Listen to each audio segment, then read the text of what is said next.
you for that incredibly kind introduction. I was particularly struck, sir, by the way you said I led the first referendum in Scotland. That seemed to imply there was going to be a second. So I was very pleased with that indeed. I'm going to have to shorten that CV, otherwise I'll have to shorten my speeches, incidentally. But I'm delighted to be here, and delighted to talk to such a varied audience. My subject today is parity of esteem, culture and reconciliation. And although, as was said, I was First Minister of Scotland, I'm actually going to take as a case study of this Northern Ireland. You may wonder what the former First Minister of Scotland is doing talking about Northern Ireland. Well, Northern Ireland and Scotland are, well, in the old phrase, they're the blood of our blood and the bone of our bone. They are two very, very intricately connected societies just across a small channel of water, but also through history, through culture, and a whole variety of other things. There is the strongest bond imaginable between Scotland and Northern Ireland. And therefore, because the two societies have developed in different ways, it's instructive to look at some of the reasons why, and also to look at the small contribution I made to the peace process in Ireland, which has been one of the highly successful examples of the cessation of an armed conflict and the resumption of peaceful dialogue. Now, can I see the first slide? Because it might be I might refer to some of the dramatis personae in it. I'll mark the slide number 1 if it's possible. It doesn't matter. I'll continue to speak while we see the first slide. Give me a clue when it comes up.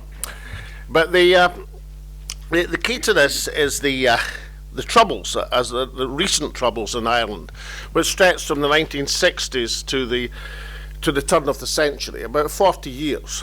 Now, in that course of events, some 3,500 people lost their lives. Now, you might think 3,500 people, given this current troubled Europe that we live in, is pretty small beer. I mean, doesn't compare with what's happening in Ukraine. It doesn't compare with what's happening in the Gaza Strip. But nonetheless, 3,500 deaths, fatalities, and thousands of bombings and atrocities in a developed Western European democracy, because Northern Ireland is part of the United Kingdom of Great Britain and Northern Ireland, is a significant thing. It was one of the enduring internecine conflicts in the European continent. So over that period of 40 years, there was about 1,000 British soldiers died, just about 1,200 civilians, and some hundreds of the paramilitaries on both sides of the divide. The divide is usually thought of between the Nationalist Republican IRA, provisional IRA, and on the other side, the Ulster Volunteer Force, a force of paramilitary loyalists who swore allegiance to the Crown and felt that the security forces weren't doing an effective enough job. So that was the armed conflict that took place in Ireland. Are we close to getting the slide up? Because it would be handy to have it. Mark, the slide, is it coming? Hold on 1 second. Keep yeah, well, right, so, right, I'll get, in that case, I'll paint some picture of the history of Northern Ireland. Northern Ireland's a very unusual place. It was the part of the plantation, whereby James the Sixth of Scotland, the first of England and Northern Ireland, or Ireland, planted a whole generation of Scots Presbyterians in the north of Ireland. James was on a mission to create a united kingdom about 100 years before it was actually created. He employed all sorts of devices. He was an extremely learned, extremely clever king. He'd been King of Scotland for 30 years before he became King of England. He was probably the wisest, certainly the best educated king that England ever had. And he embarked on a propaganda and effective diplomatic campaign to unify the kingdoms of which he was the monarch. In Scotland, for example, the Shakespeare play Macbeth is part of that unification effort. The Union flag, the Union Jack, as it's sometimes misnamed, is also part of that. That came about because of a competition that James held to see how you could combine the national flags of Ireland, Scotland and England. And in Ireland, he decided a much more draconian policy, as I'm afraid the English kings have tended to do over the centuries, and that was he transported tens of thousands of Scots Presbyterians into an almost totally Catholic country of the north of Ireland. Now that, as you might expect, and as we think of more recent events in other countries, created a certain amount of civic tension.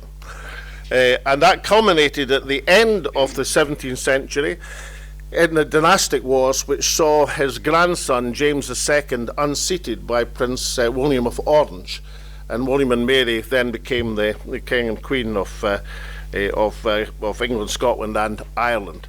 The famous climactic battle was the Battle of the Boyne of 1690, where James's forces were routed.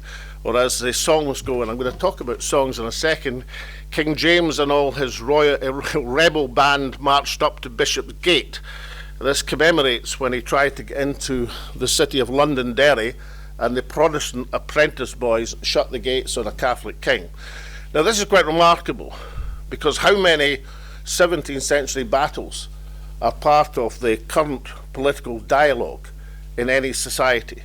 But the Boyne 1690 you'll find adorned in murals, in banners across Northern Ireland, because it's still remembered as the decisive battle which settled the Protestant ascendancy. Now, of course, history is never even, and people think, well, that conflict between Catholic nationalists and Protestant Unionists was essentially set in that time and has been the same ever since. That's not true. Essentially, after the Battle of the Boyne, there was a phenomenon called the United Irishmen, which was led by a Protestant called Wolfe Tone, who managed to unite Scots Presbyterians and Catholic Irish from the south of Ireland on their joint endeavour to unseat the Anglican supremacy. In other words, both communities were being oppressed by the Anglican supremacy, the establishment of England. Both were dispossessed in terms of land holdings, both weren't allowed to vote. There was a parliament in Ireland at that stage, and therefore he managed to forge an alliance between the Protestant Presbyterian Northern Irish and the Catholic Irish peasants in Mayo. Indeed, he went to France to seek the help of Napoleon Bonaparte, who he suggested should invade Ireland. Unfortunately, Napoleon Bonaparte, who was the rising star of the French Revolution at the time, because we're talking about the year 1798, decided to invade Egypt instead of Ireland. It is arguable, and he sent a dilettante cavalry officer called General Humber instead. But it's arguable if Napoleon had decided to invade Ireland, then he would never have faced his Waterloo some years later, because it's arguable a general like Napoleon would have been successful because of the situation in Ireland. Mind you, if he hadn't gone to Egypt, he wouldn't have discovered the Rosetta Stone and would know nothing whatsoever about ancient Egyptian hieroglyphics and things. So there was a benefit in invading Egypt.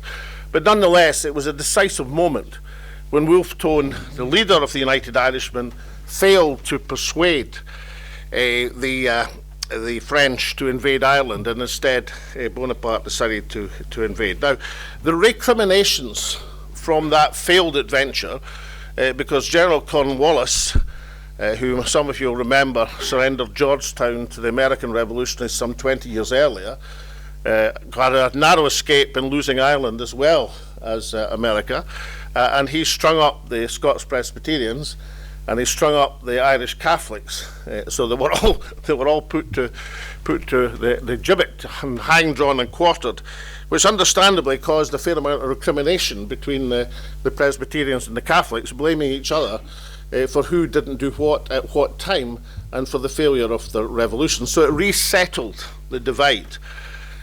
And future Peel, in particular, as Prime Minister, decided to consolidate that cleavage by restoring rights to Presbyterians in Northern Ireland, but continued to disenfranchise Catholics.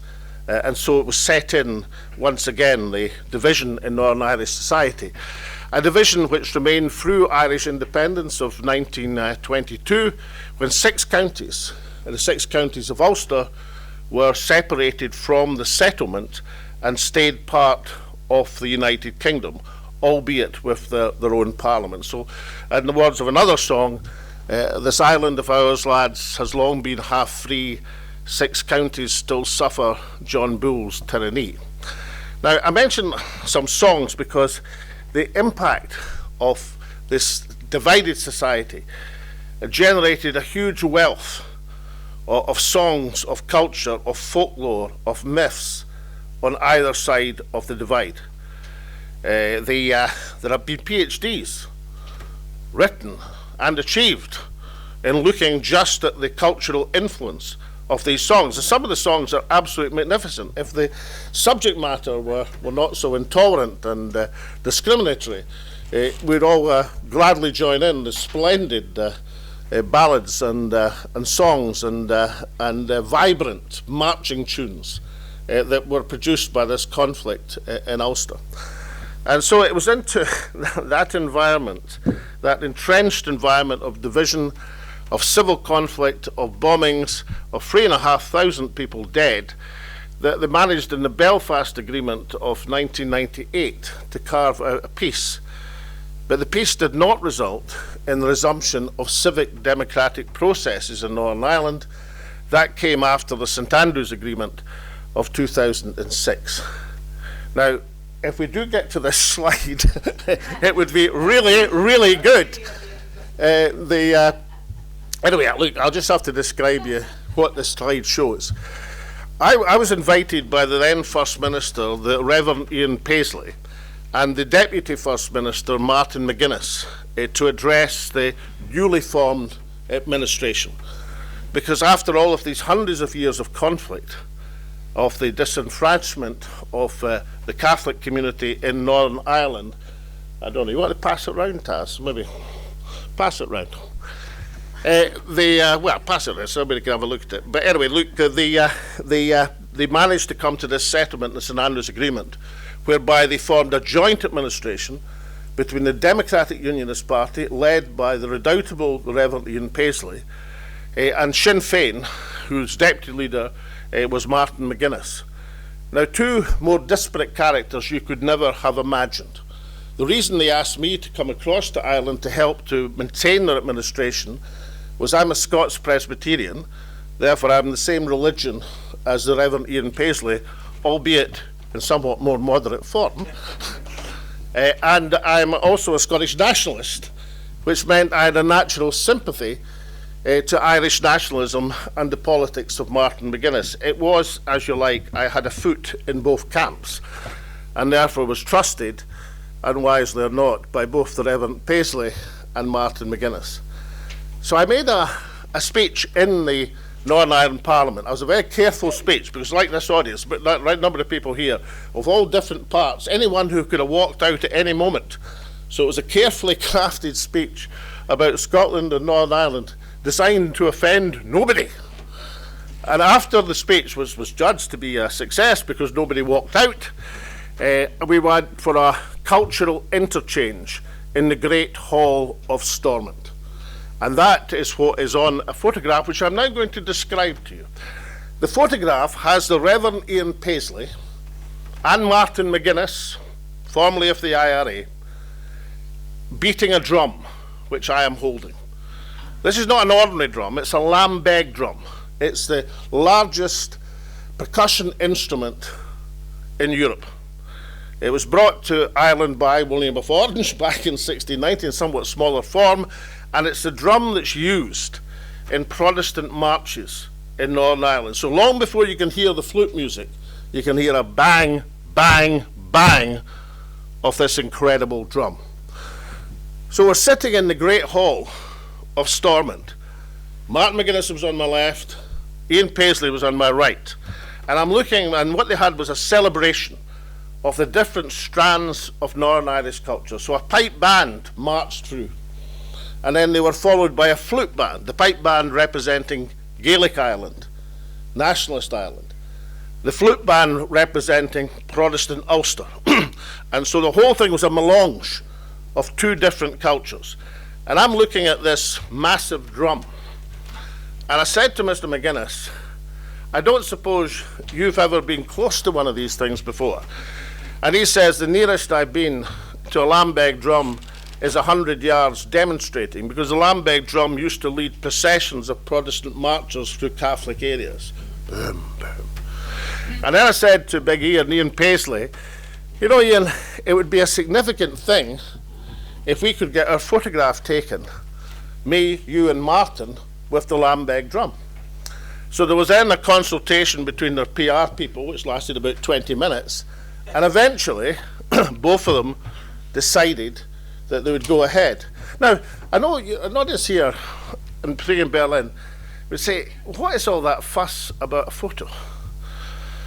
Well, after a conflict between De Valera and Winston Churchill towards the end of the Second World War, the British ambassador said to Churchill, he said, you've got to remember, Prime Minister, that words make history in Ireland. And if words make history, symbols can make breakthroughs.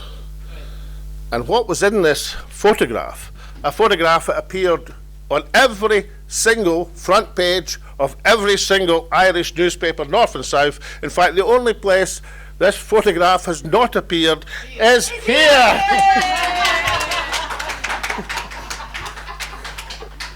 Well, as you can see, folks, the handsome chap in the middle, that's me.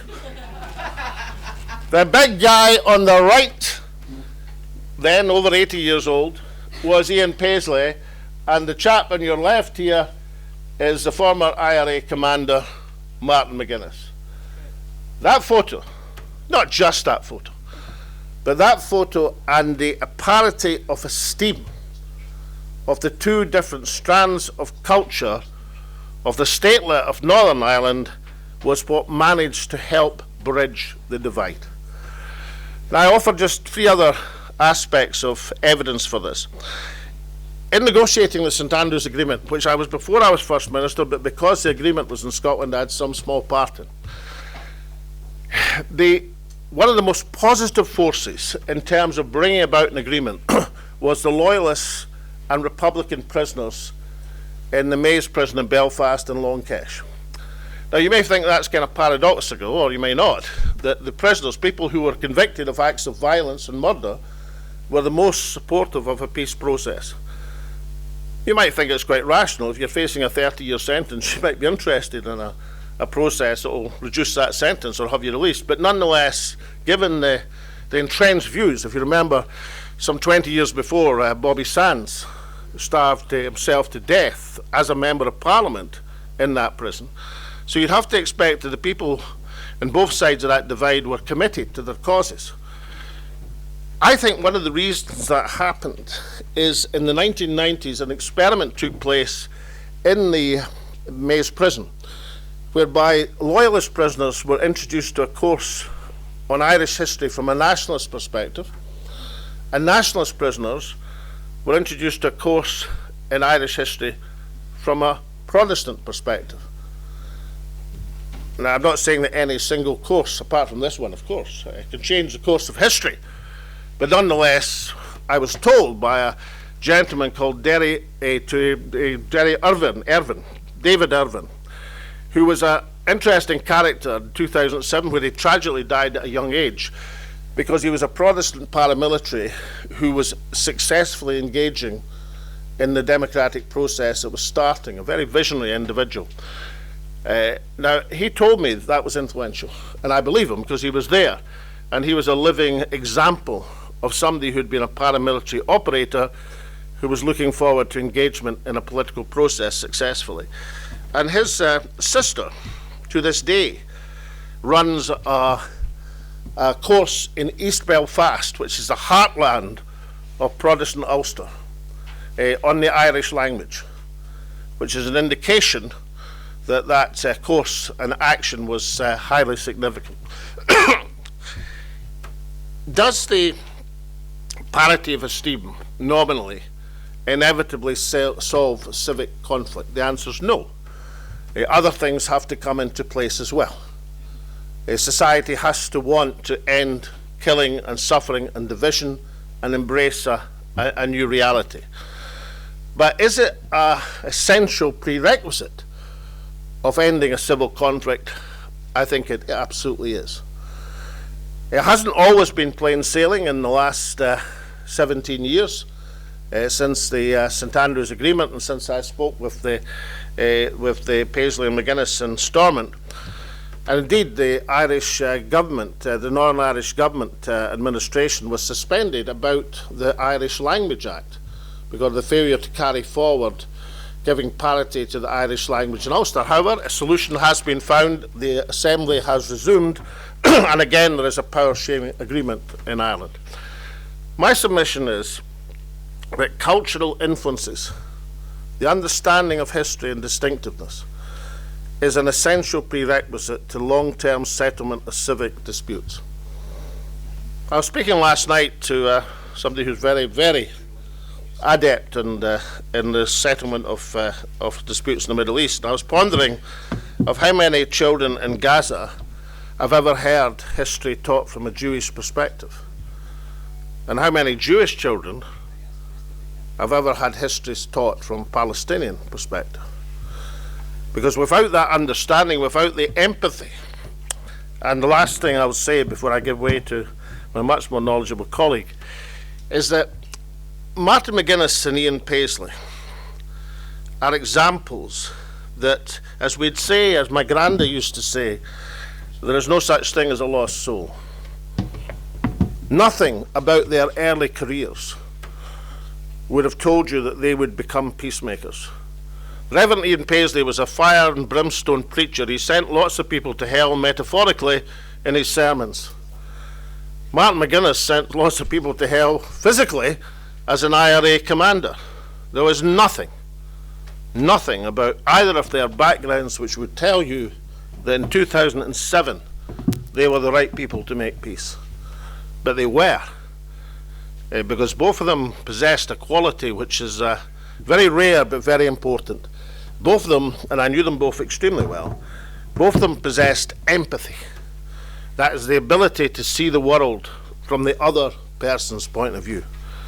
And it was that empathy, as well as no little courage and resolve, which carried Northern Ireland from where it was to where it is now, which is not a perfect society, but is one where peace still reigns as a result of parity of esteem and the mutual respect of different cultures. Thank you very much.